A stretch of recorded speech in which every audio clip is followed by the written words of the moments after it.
I don't know about you if you're watching and listening, but I just love this book. And I'm so amazed that somebody I sat near all through lockdown or COVID-19, she was the writer of this book. I didn't even know she was a writer, and yet I know her since 2017. And I think she's a lovely writer, but I can't stop reading it, so I will record it rather than just privately read it. I don't know what's going to come next either, but I want to know because it's too early to go to sleep. So I'm going to read more of Wise Owl and Barn Owl by Angela Canning. It's a biography of these people she knew when she lived near them, and she even helped them with their rescue, wildlife rescue hospital. So this was in 1966. I was back in Norfolk then with my husband and first child, and had the second one. So, chapter 4, 1966, the ending of the last one. Have a guess. She took them from me and scrutinized them, removing the soil. It can't be. Yes, it's a pair of brass coffin handles. It was the beginning of July, and a van drew up in the road. Out stepped a man in a uniform, walked down the alleyway and rang deftly at the doorbell. Good morning, I'm Brian Sanders, the new RSPCA inspector. I've heard all about your hospital. Have you room for an eagle owl? He produced a cage, covered over with a blanket, and we peered underneath. Blinking nervously at the daylight was the tiniest of baby owls, the size of a tennis ball. That's Bob, he announced jovially. Every time I look at him, he bobs up and down. Well, would you and Bob like to come in? The man stepped inside. He was tall and thin, with brown curly hair, and in no time had settled himself on a stool in the kitchen, sipping a mug of tea and chatting amiably. It appeared that he was straight out of college. Amongst other things, he owned no less than 3 bulldogs, and his hobby was riding around on a motorbike, the dogs accompanying him in the sidecar. We also loved dogs, and had quite a discussion about them. How did you dream up the idea to run a wildlife hospital? He asked at last, putting down his mug. First one I've ever heard of. Mind if I look around? Feel free. We showed him the patients that were recuperating, those in intensive care in dark and confined spaces, and the newly made pond. He was obviously impressed. As you see, we're acquiring so many patients we have scarcely enough cages. What you really need is an aviary, isn't it? He replied thoughtfully, then suddenly took an urgent look at his watch. Oh, good heavens, I'm due at Thatcham 10 minutes ago.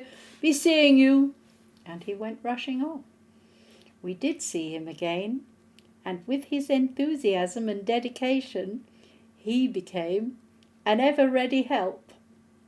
Meanwhile, Bobby had been put into a cage in a dark corner to acclimatise to his new surrounding. He could only have been barely 5 weeks old, and being an orphan, remained huddled, his yellow eyes looking lost and miserable. What does the doctor have to say about you? I asked. Flicking over the yellowed pages of the book, I came to the one headed, Little or French Owls.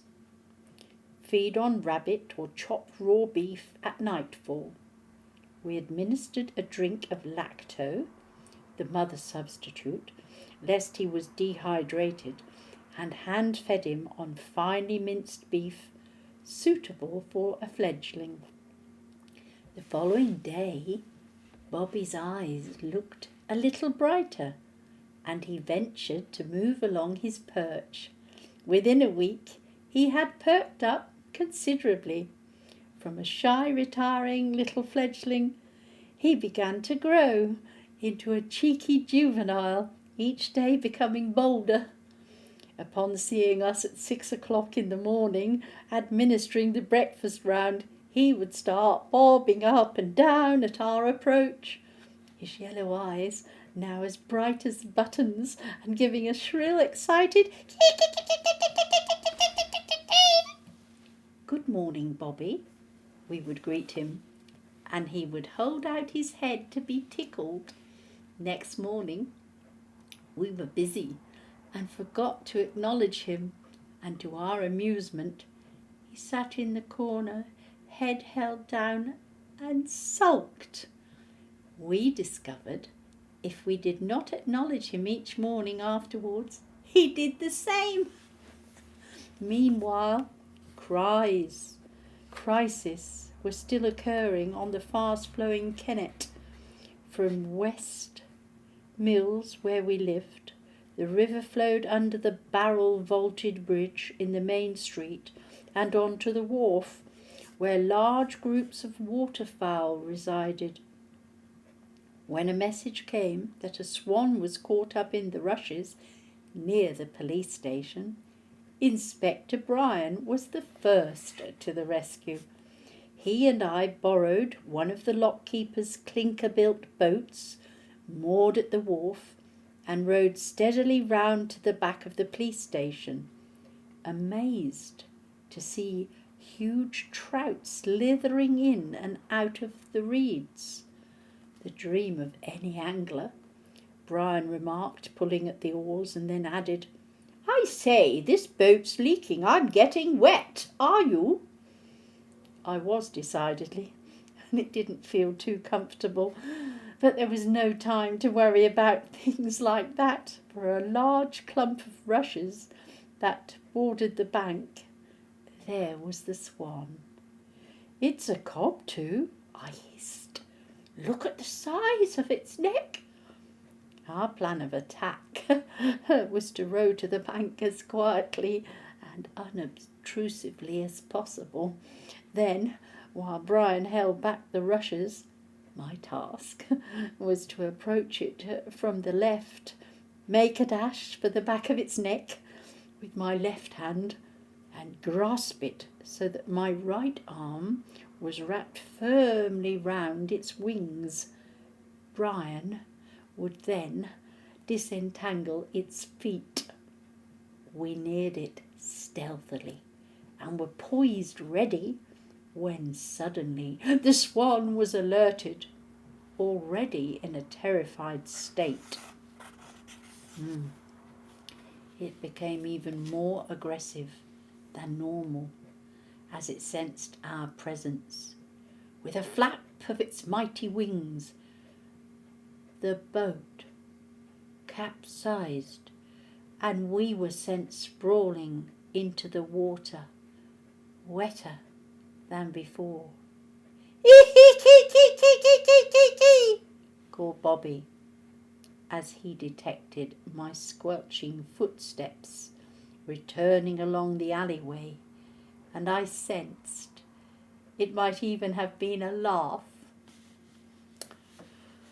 Injured animals were brought to us at any time of the day or night, and when the doorbell rang at dusk one evening, we were presented with a baby Pistrella bat. The tiny thing was no more than 2¼ inches long and had a torn wing membrane. We prized open its microscopic mouth and gave it a drink of lacto. Then, knowing bats are cold-blooded, we worked swiftly and hammered together a wooden bat box, which we hung up high outside where Batty could recover from its ordeal. There it hung, upside down by its tiny feet. Next evening, we fed it with chopped insects that had been hovering around the window and pieces of maggots on the pointed end of a nail file. But afterwards, Batty returned to its original position, upside down, as pathetic as before. It was impossible for it to fly, and we knew it was only our intuition which could ever enable it to do so. Somehow we had to mend that wing. We needed something as weightless as the tiny woolen creature itself, and we scratched our heads. Should we use muslin or maybe tulle? Then Yvonne had an idea. She remembered that up in the loft was a pair of black, very fine denier stockings kept from our theatrical days.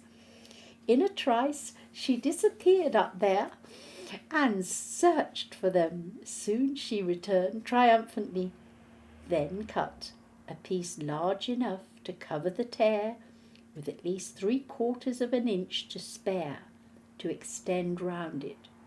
Now we needed 3 splints cut to the length of his veins to hold the nylon on either side of the tear, then down the centre. But what could we use that would be light enough? We decided on balsa wood. The next problem was what to use to secure them. We hit on invisible sellotape. We pulled Batty's wings out gently, looking in wonderment at the way its tiny claws were attached so perfectly to the ends. Then very carefully and gently we worked, covering every aspect of the jagged tear, and secured the sellotape over the edges of the wing, so that no ends would penetrate to adhere to any foreign object. The job was finished, and we could held the wings to the light. There were no gaps where air could get through, a very important point to ensure, and we returned Batty to its box to rest. Once again it hung upside down and fell asleep, oblivious of the world about it. We continued to administer to feed it every evening, hoping that the wing would heal.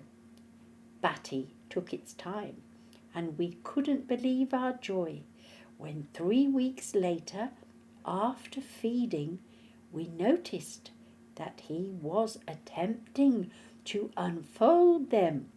One night, as it balanced itself upon my hand in the usual way, it flapped them cautiously. "Look!" I cried. "It's trying to fly!" Suddenly, as if making the final decision, Batty flitted away silently into the dusk. "Kee-kee-kee-kee-kee-kee!" called Batty, joining in the excitement. A good dinner had just flown past his cage. In September, Brian called again. "My Bobby, how you've grown," he said, looking into his cage. "Twit, twit, twit," replied Bobby, bobbing up and down. "That's his normal conversation," we explained. "The kee-kee-kee-kee-kee is reserved for exciting occasions, like when he hears our footsteps in the alleyway." This morning, Brian was not in uniform, as he was on holiday, and he asked, "How about coming outside and being introduced to my mate then?" We followed him to where his motorbike was parked. Peering out from the side car was the large frame of a bulldog. "Meet Caesar, the gentle giant." Out bounded a panting and wheezing 52-pound hulk, his flat face slobbering in greeting. His sisters Jane and Chloe are back home, he said. He added. Good gracious, I remarked, slapping and tickling Caesar affectionately. What on earth do you feed them all on? Between them they get through 3 pounds of meat a day mixed with biscuits, but you have to be careful not to let them put on too much weight. We led them both inside. I'd love a dog, Yvonne announced enviously as she put the kettle on. Any particular sort? Brian asked as he sat down, with Caesar drooling over his feet. The sublime to the ridiculous. It has to be a peaky, I volunteered with a wink. I don't suppose the RSPCA would have one. Yvonne filled the pot and poured a bowlful for Caesar as well. Caesar lapped it up noisily, slopping half on the floor. I'm afraid not. People don't normally abandon peaks, but I'll find out who breeds them if you like and give you a ring. Brian, as usual, was as good as his word.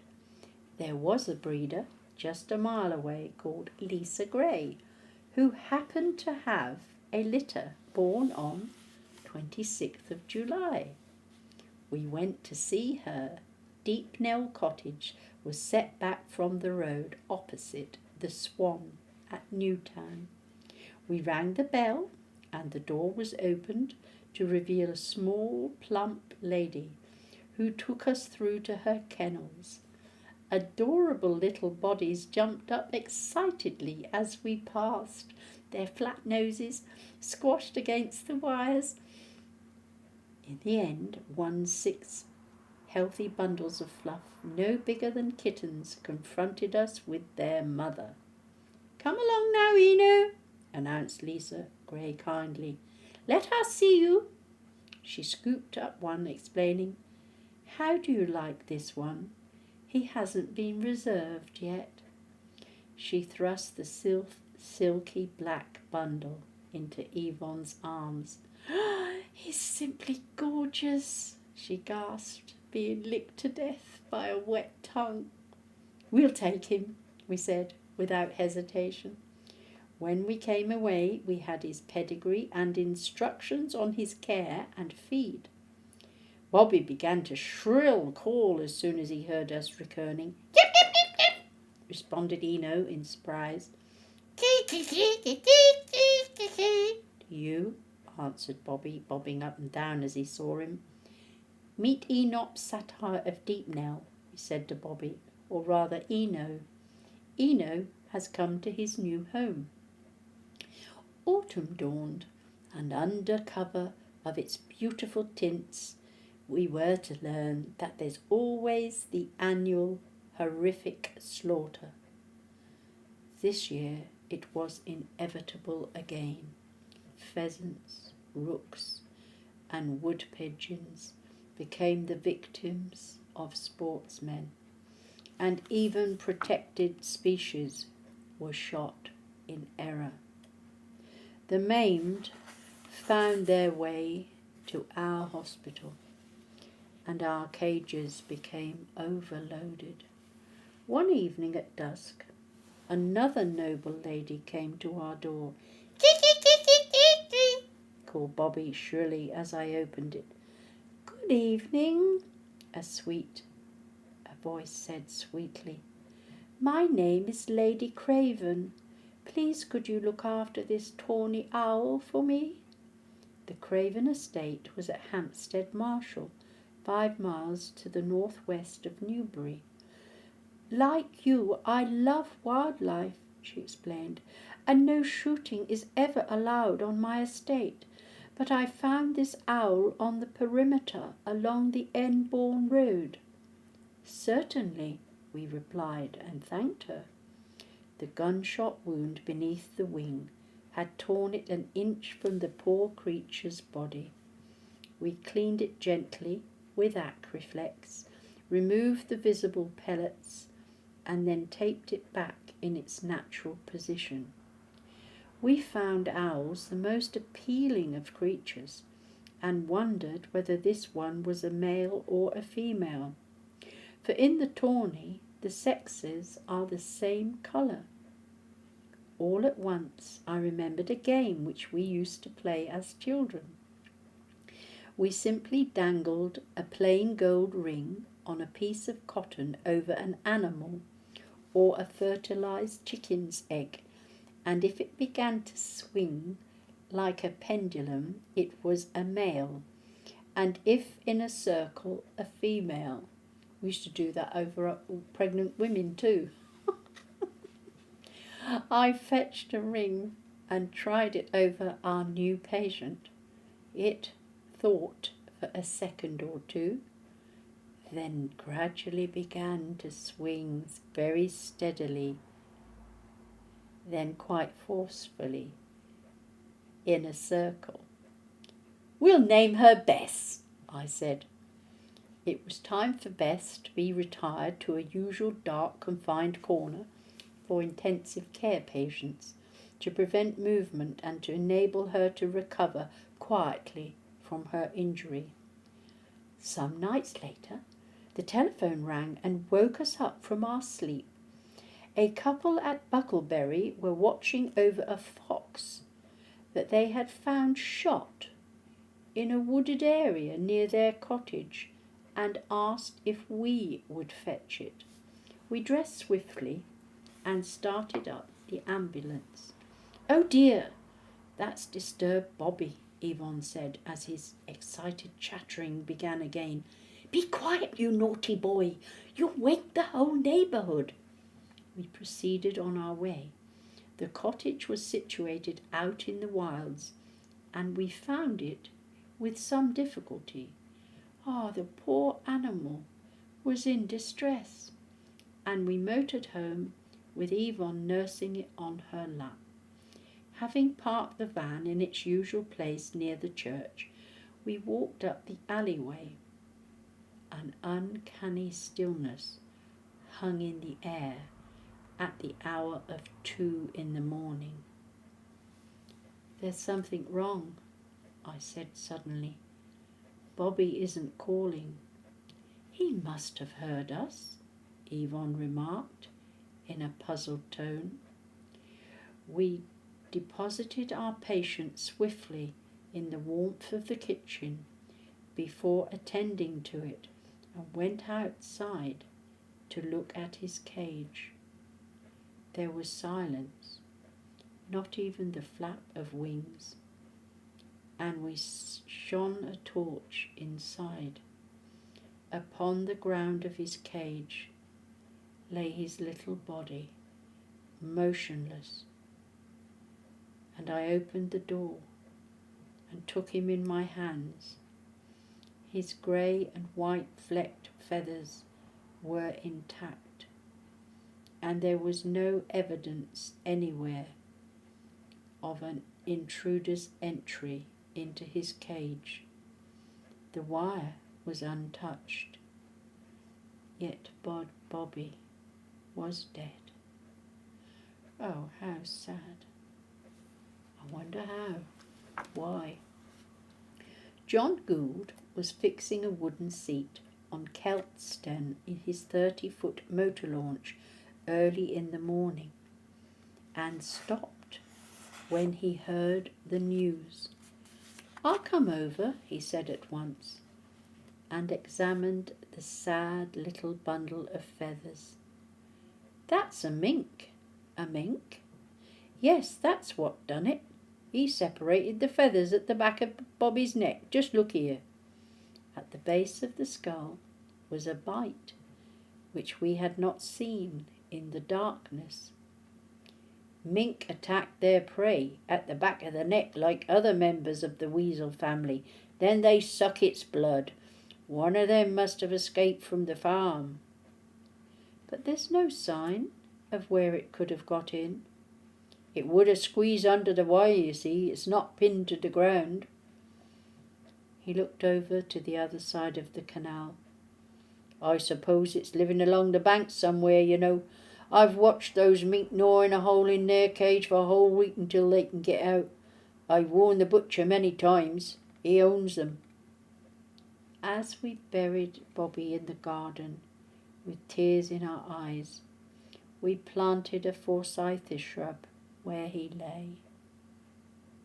Oh, what a sad ending to chapter 4. Did I jump a chapter? No? I've gone through them quick, haven't I? I wasn't planning to do so many, but there's 29 in the book. So, but I'll have to say that's it for today, won't I? 1967 is tomorrow's book. Read chapter 5. My Anne Layla was born that year, May. May 10th. So I love this book because it relates to when I had my kids. I'm really enjoying this book. I think children might even like the book because it's clean. I mean, it's readable. It's not got any naughty words in it, has it? Actually, I think, Angela, you're a lovely writer. I must tell you on Sunday. God bless you all and thank you for listening. I will leave. I will not do any more because when I get a book in my hands, I just keep reading. But I'm going to put the marker in it, and I'm going to leave it until tomorrow when I've done my Christian meditations and Bible readings, and I'll pick that up at the end. So God bless you all and thank you so much for listening. I noticed that it's been looked at. I don't know how many times, or I'm not interested in it, but I hope you enjoy it like I'm enjoying it. I'm waiting to hear more myself. Good night. Thank you for listening. Bye-bye.